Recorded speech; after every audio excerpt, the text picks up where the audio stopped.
Get your motor running.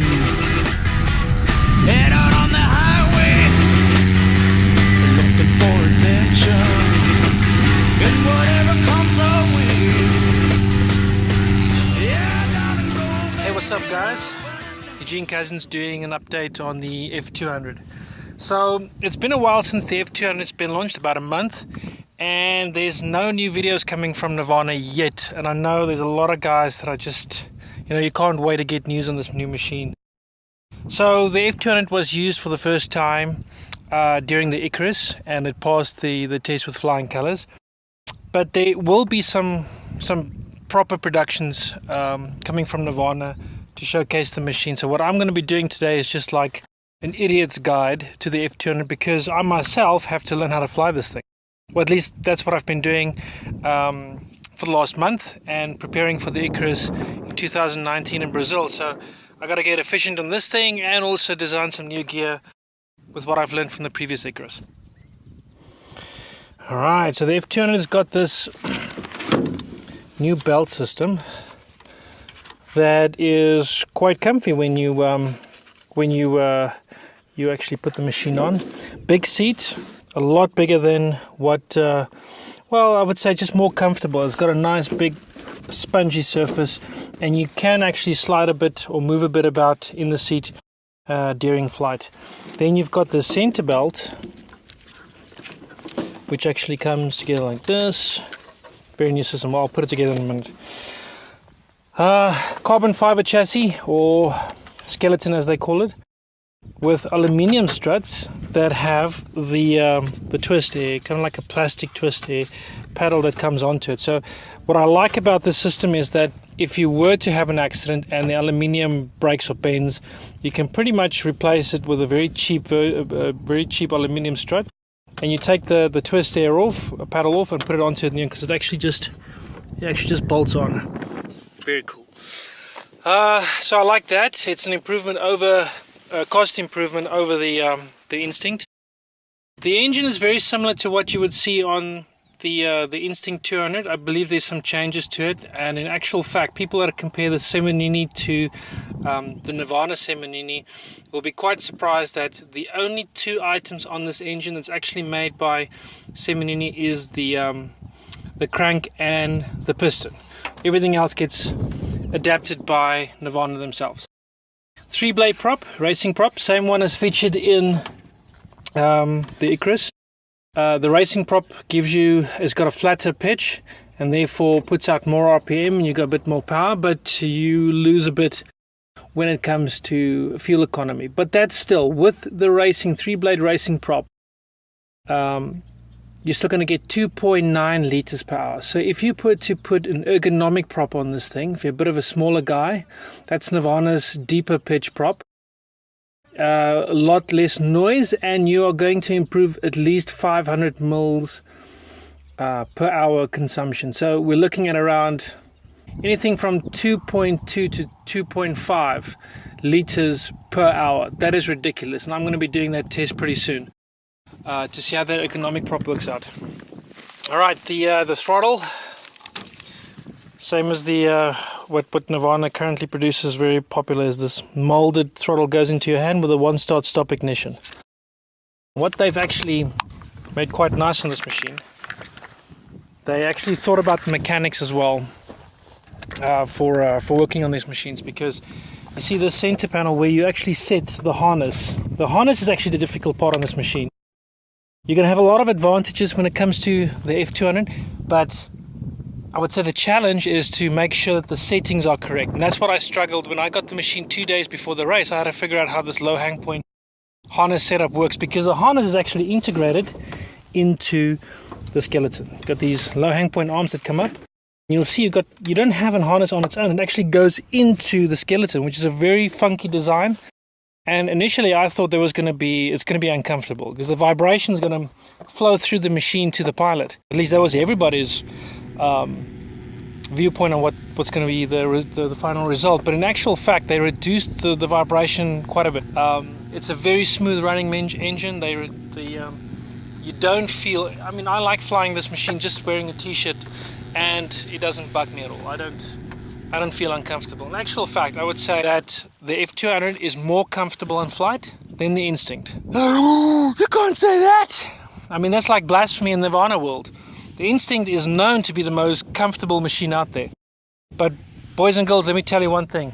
If there's one big surprise coming out of this machine, it's not the fuel consumption, it is the comfort in flight.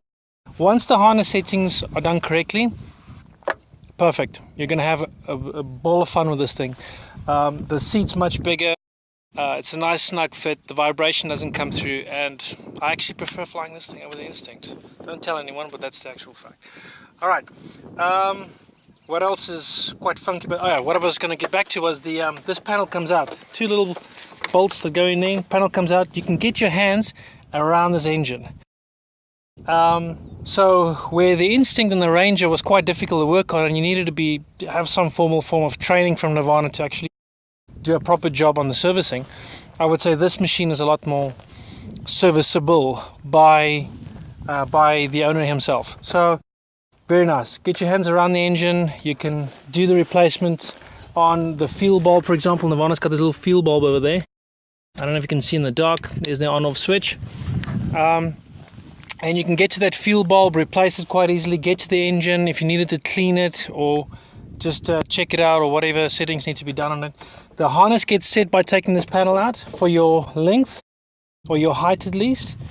And then the straps, there's a couple of strap settings which you need to be aware of, which you'll find the instruction video quite helpful to make sure that you get the right settings. One thing that I would say is that I'm going to be advising Nirvana to make a couple of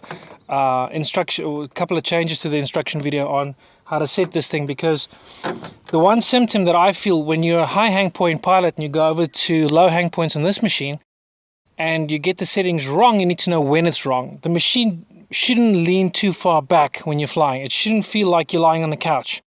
And the way you're going to address that problem is by dealing with the settings on the low hang points itself. Now it says if you are less than 100 kilos, around 80 kilos, you're going to put it on these two. And if you're about 100 kilos, you're going to put it on these two settings. The strap gets moved.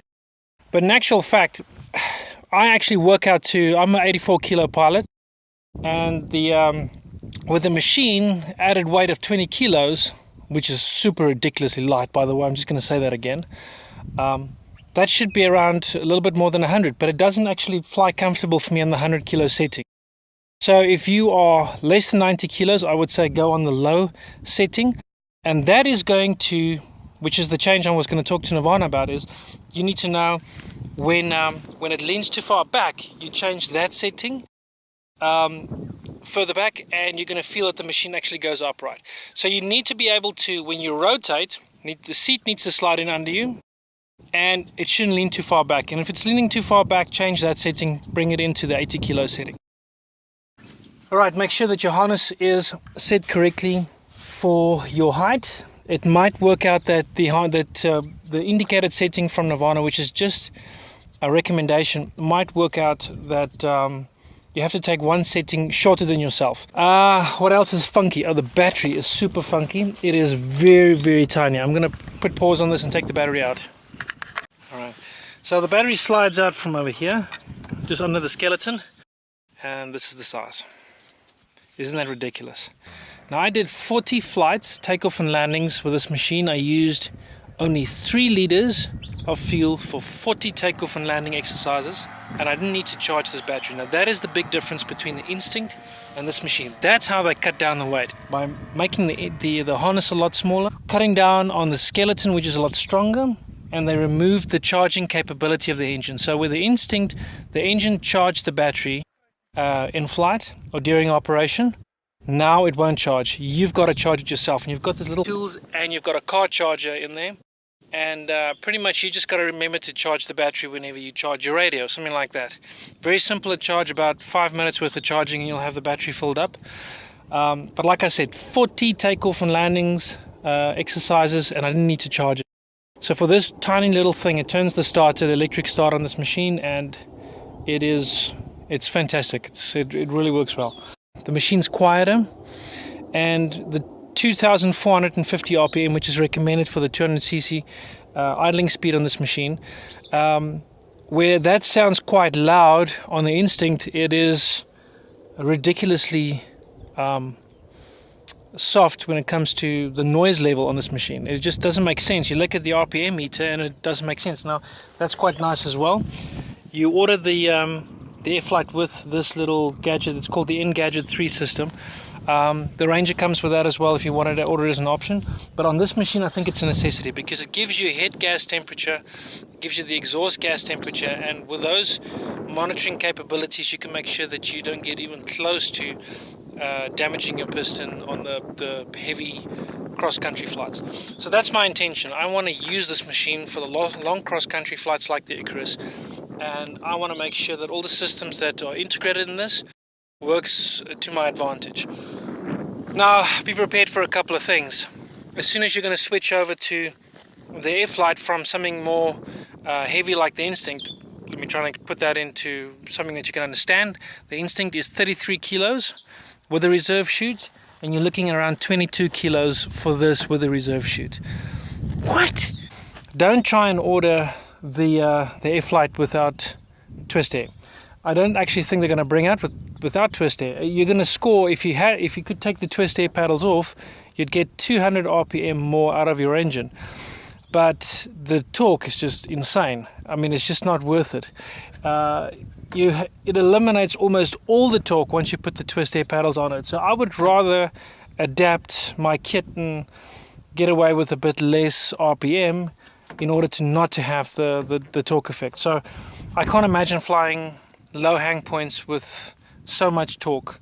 I don't know how people actually fly the other manufacturers' products that don't have some form of anti-torque systems built into it. It's just crazy.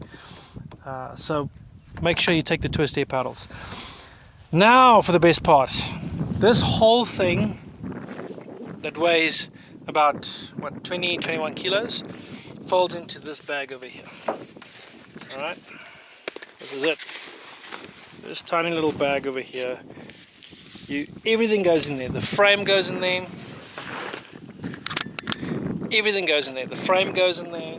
The engine, the propellers, the whole deal goes in there except your wing. Your wing. If you fly something like the Snake from Dudek, that wing is so small. I mean, it folds so small with the new technology material that they're using. That, I mean, I'm sure you could try and shove that into your bag as well. So try and order your F200 with a bag and not the semi case. I like the bag a lot more. You are going to have to use bubble wrap to put around your machine when you're traveling, but to me that's still worth it. The size, it's not a huge consideration when you're going on holiday or getting onto an aircraft flying somewhere, or even just the pilots that are traveling for the Icarus. This little bag goes into your stowage, and they do check in with the luggage. So I think we're going to get away with a lot more using this kind of small fold-up systems. Before we call this an end, have a look at the engine a bit closer. So you got the silencer filter on, which is exclusive to Nirvana, something that's unique to them. It reduces the noise level. Then you've got the small camelback pouch, which you can put a camelback water pouch in with a little pipe that goes over your shoulder, and some tools. It's quite big, it's not that small. Goes in, drops in behind the engine. You got the scoop, which directs air, causes like a Venturi effect. For the pilots to know what that is. So it speeds up the air and the cooling is increased, so that's quite nice. And the exhaust, which was the big surprise. The exhaust is something that everybody worried about. Most of the other manufacturers that make lightweight machines that competed in the Icarus would tell you, if they're honest, that the exhaust is the biggest problem. These lightweight exhausts that are made to increase power don't last that well with the metal fatigue and other problems that they experience. So for Nirvana to take part with a brand new machine with a brand new exhaust design for the first time in the Icarus, 2,300 kilometer flight, and the exhaust pretty much looks exactly like this brand new one I've got here. That's the way it finished. That's mind-blowing that they got it right the first time around. I think that's contributed a lot by the fact that Nirvana test flies these machines a lot of hours before it actually goes to market. Alright, so just one more thing. On the skeleton you can see it's like an open air system here. Instead, where the Instinct, it was closed up, you wouldn't be able to see any of the guts. You can see that on the F-Lite. So yeah, I'm sorry, the machine should actually be a lot cleaner than what mine is now, but it's doing a lot of flying and that's why it's looking like that. So I'm sure all of you can appreciate that. What else? 10 liter tank. Yeah, that's it. One over there. Alright. Yeah, that's about it.